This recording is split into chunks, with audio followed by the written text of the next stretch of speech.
doing this. And so is the president. There's something in that I like.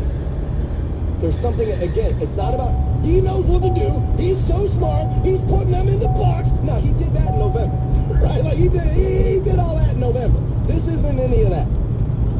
But it is, you're all doing this. So I am too. And I like that. This is, I remember when Barack Obama went to a basketball game and there was a half a cup of beer at his feet. And people lost their mind. And I said, what are you talking about? This is what we do. When we go to a sport, now, he doesn't got to drink 13. He doesn't got to chug the beer when they put him on the Jumbotron. He doesn't got to be Aaron Rodgers with it. But like a half of a beer at a basketball game and all of a sudden, it's like, no, dude, the guy's catching a game. The way men and women catch games. Like, it's not necessarily, I was like, that's an American thing. This is good. Why is this bad? That's good. This is good. A little like, oh, you're not so much in your own damn bubble. You forgot about us. At least they're able to still pretend a little, right? It's one of those things, like I said, I don't think it means anything. For me, really. But I do kind of like it. And it is a little American. And it is a little, like, I feel good. Now, I've seen presidential messages at the Super Bowl, right? Am I crazy? Did Reagan talk, am I nuts? This might be a Mandela thing. Did Reagan talk to Montana through the Jumbotron? Was that? On Disneyland? And Reagan was like, way to go, Joe. And like that kind of thing. Did that happen? Did I make that up? I may have made that up. That feels like that happened. I've seen presidential like messages and videos, and we're proud of this and all of that. I've seen the teams go to the White House and all of that. And I like that too. And it's pomp and circumstance, it's a little PR, it's a little this, and it's like, yeah, you know what? It's also a little good. It's also a little bit of that Norman Rockwell thing. It's also a little bit of that, you know what, dude, everything doesn't suck, right? Some stuff sucks, but not everything sucks 24/7, right? Some stuff's all right. Nice job on the championship. Let's take this photo, exit stage right. Right? Like, and that's fine. Just shut up, take the picture, and move on with your day. Everybody involved. Just do that. I'm fine with that.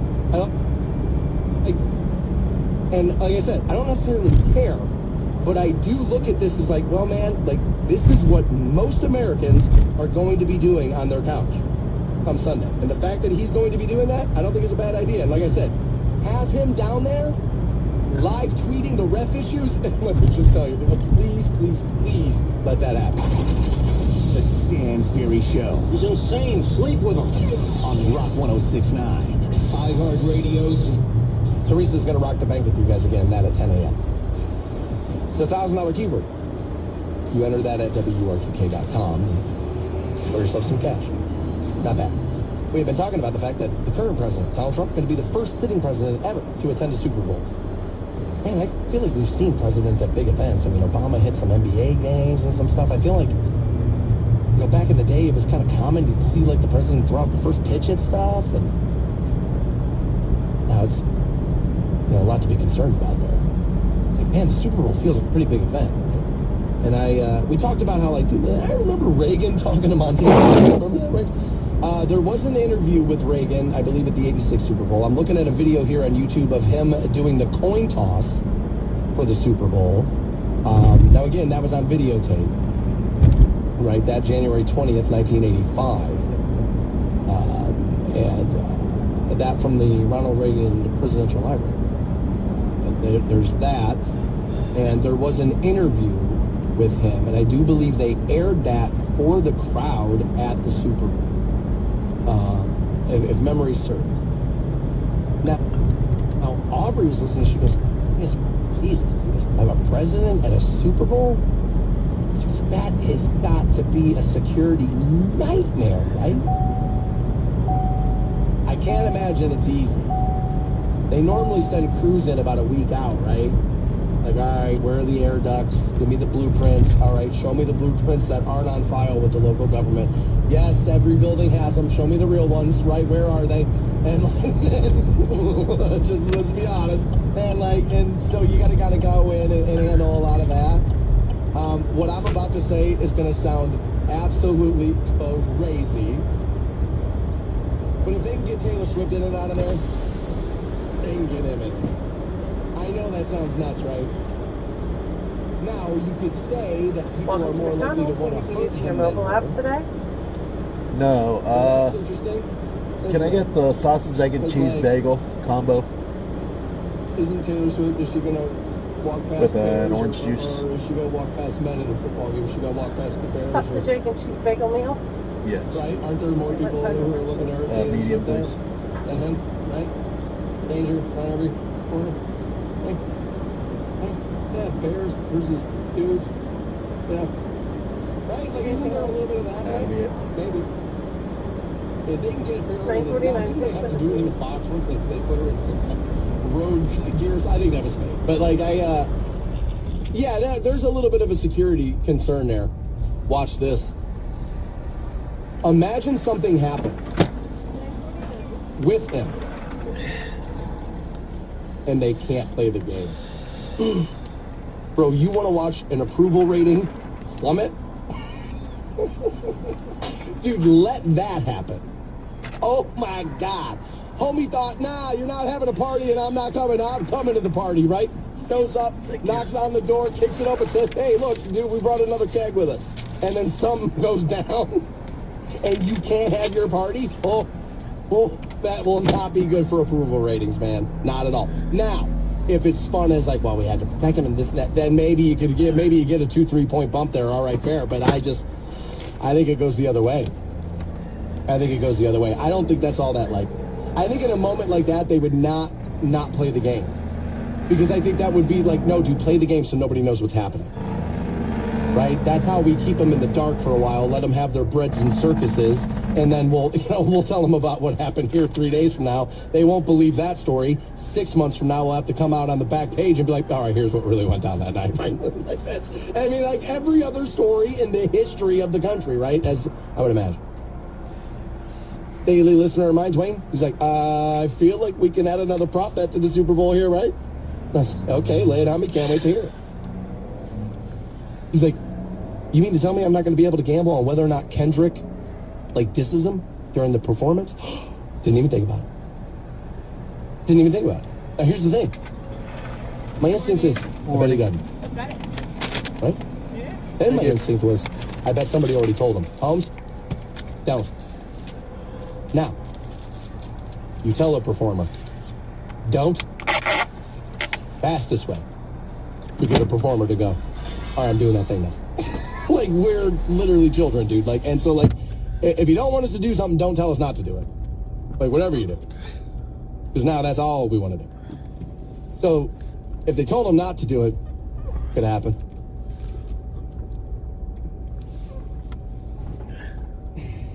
I want to say that there's going to be maybe... I would normally tell you he'd slip a Snoop diss in, because it's popular to drag Snoop right now because he performed for him, and now he's doing that, anti-hate commercial, even though Snoop had been guilty of some stuff throughout the years. And so, like, so people are a little mad at Snoop right now.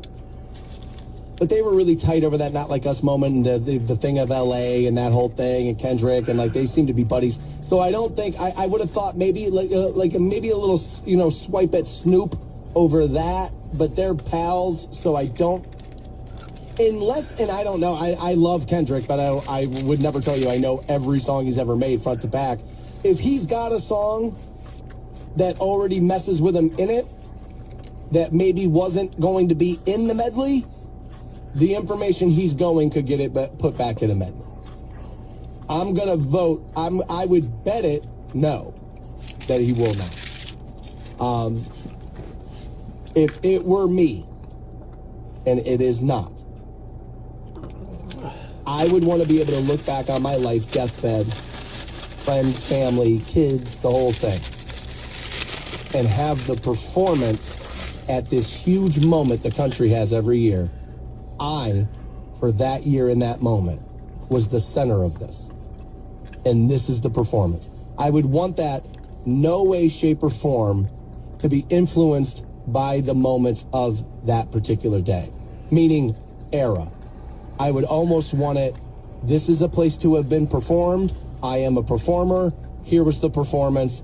I kicked Prince's ass. Now, since nobody alive can kick Prince's ass, you might get a little, Here comes this for some clapter. Here comes some clapter. You might. I don't think it's the venue for that, which is all the more reason why you might.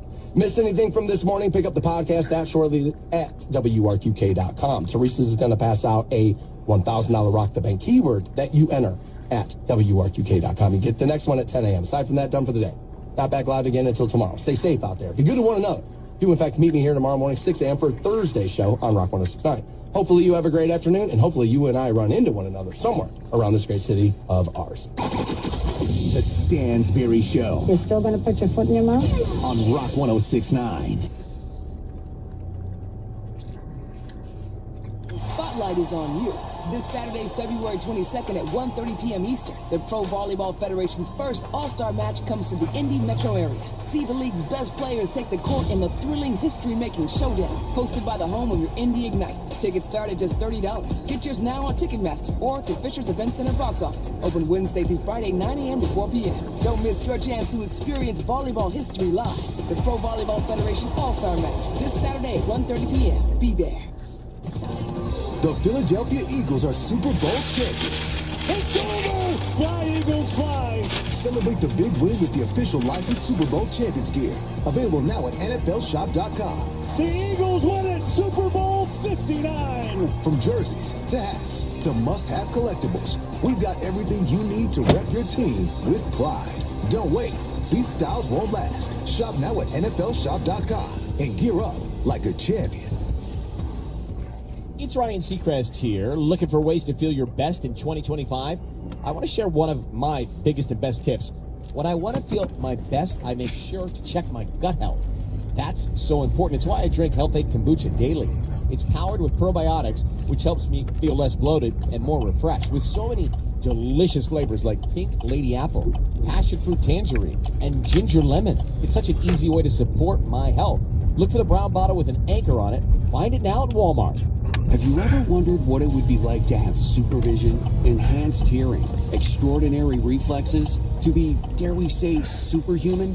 Well, Roku's new Pro Series TV can't do any of that for you.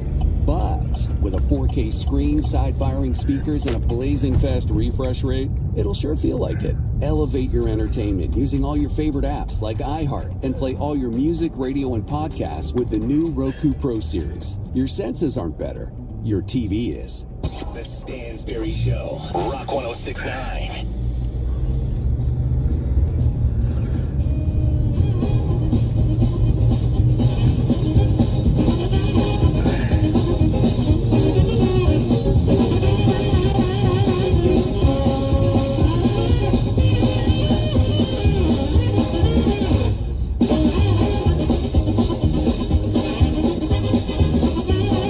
Sorry. You gotta give me a minute. I'm still collecting the thoughts, if you will. Drinking this coffee here a little bit. All right. We'll tell you 9 o'clock, Rock the Bank. $1,000 keyword. Not sure that's gonna talk you off the Hall of Fame bridge today. As you want to do a header into traffic. Now, I don't know how mad I can be today. First, I should tell anybody who didn't hear the news is that Myles Garrett has now officially come out and has requested a trade from the Cleveland Browns. Yeah. Try to say sometimes, let's not get mad about what I know is going to. Now, here's the thing. I honestly did think he was going to wait until his contract was out, and then he was just going to be like, I gave it everything I had, man. I did. I thought that's what he was going to do. We said last week, though, the greats mostly don't go from one piece of clothing into retirement. It just doesn't work like that. Montana didn't do it. Brady didn't do it. Michael Jordan didn't do it. I mean, the list goes on and on and on. And I think Myles is pretty damn good. Hall of Fame level, anyway. And remember, the Browns general manager said, well, we envision seeing him go from Cleveland to Canton. And I was like, that's not a thing like that. That's not a thing. That'd be great. And I wish more players would do it, and I think it's better for sports, and I think you might start to see... We talked a little bit about maybe the next generation of athletes coming out after making $30 million in college. Maybe they do stuff. It's a lot to ask right now. Miles actually mentioned that in his post. Let's just read it to you. Here we go. Here's Myles Garrett. As a kid dreaming of the NFL, all I focused on was the ultimate goal of winning a Super Bowl, and that goal fuels me today more than ever. My love for the community of Northeast Ohio and the incredible fan base of the Cleveland Browns has made this one of the toughest decisions of my life. These past 8 years have shaped me into the man I am today. While I've loved calling this city my home, my desire to win and compete on the biggest stages won't allow me to be complacent. The goal was never to go from Cleveland to Canton. It has always been to compete for and win a Super Bowl. With that in mind, I have requested it to be traded from the Cleveland Browns. Myles Garrett, MG. I, of course, feel the way a lot of you feel this morning. Well, who could blame the guy? Talented, and he's looking around at just complete disarray. Like, I mean, what are you going to do? I get it. You're right, I'm right, he's right, everybody's right in that. He did the team no favors here. Well, who's looking to do those dopes any favors? Okay, but what I mean is, he did you no favors here. Myles Garrett would like to get out of the Cleveland Browns situation. You know how most people in the NFL know that? Because they're in the NFL. And they're looking around at better situations. Like, him coming out, they lost leverage here. If it's approached as the team would like to move on from Myles, it's been 8 years, we don't think we're going to be able to see it through, he's given us everything we want, we're going to try to give this guy a solid here. You can get more. Now all of a sudden, I still think it's going to be a decent amount. It's going to be less than what you could have got. This also does not feel like Myles as a personality, which is strange. So my suspicion is up on, like, what the hell happened? Really pissed him off. As you're trying to make them emotional about the fact that I'm great and I'm a Hall of Famer, and so ultimately it's going to be fine because I'm a Hall of Famer. Stop with that. You know you're denying me a chance to go win a championship. Stop screwing around. Stop trying to make them emotional about it and turn on me, because that's exactly what the hell you're doing. Stop it. So that pissed him off. It would have pissed me off too, for sure. It would have pissed you off too. There's a little bit of that, but that didn't do this. I mean, maybe it did. I already saw some of the local media who you guys are always telling me are anti-Browns, and I got to be honest with you, it was like 10 minutes. And I saw tweets, let's not forget this organization stood by him during an ugly suspension. Man, dude hasn't even been traded yet. We're already going there? It's true, though. Like, it is true. They did do that. So did you. So did I. We did all do that. Not that that means he owes us anything. I'm not suggesting that. Did flip a car on the way home from practice and nobody ever talks about it. Kind of a thing.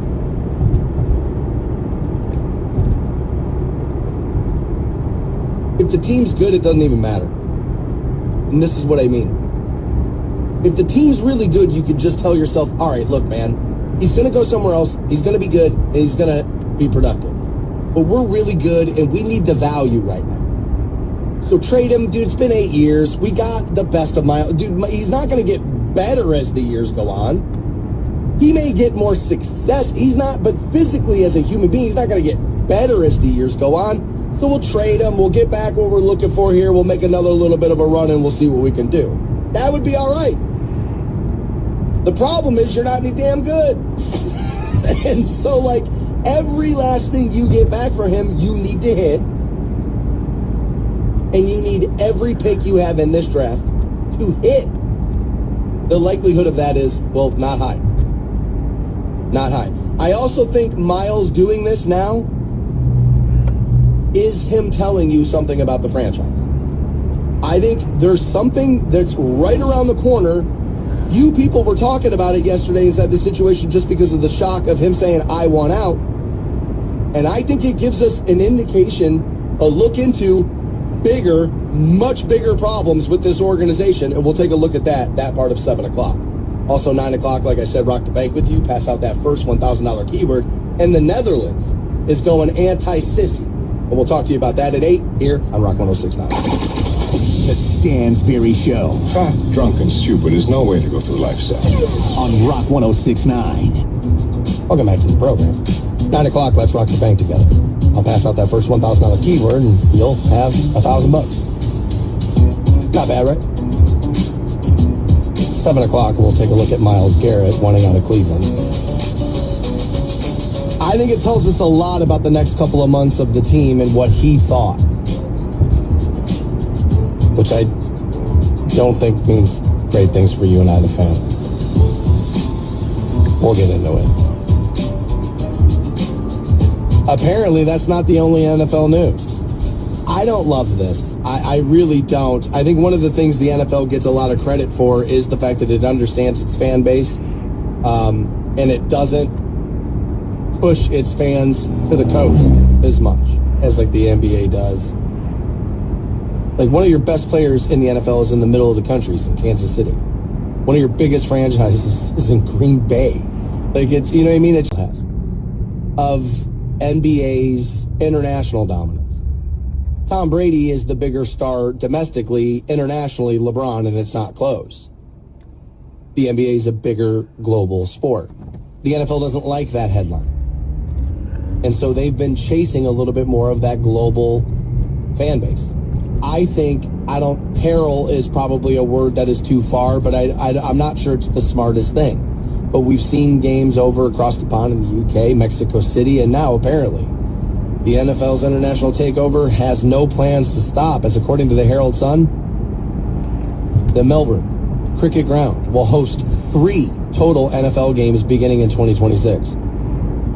The report actually lists the Eagles and Rams as the first teams to play there, and it will have the Rams playing as the home team. And they say the current 17-game rotation has NFC teams hosting 9 games in even-numbered years.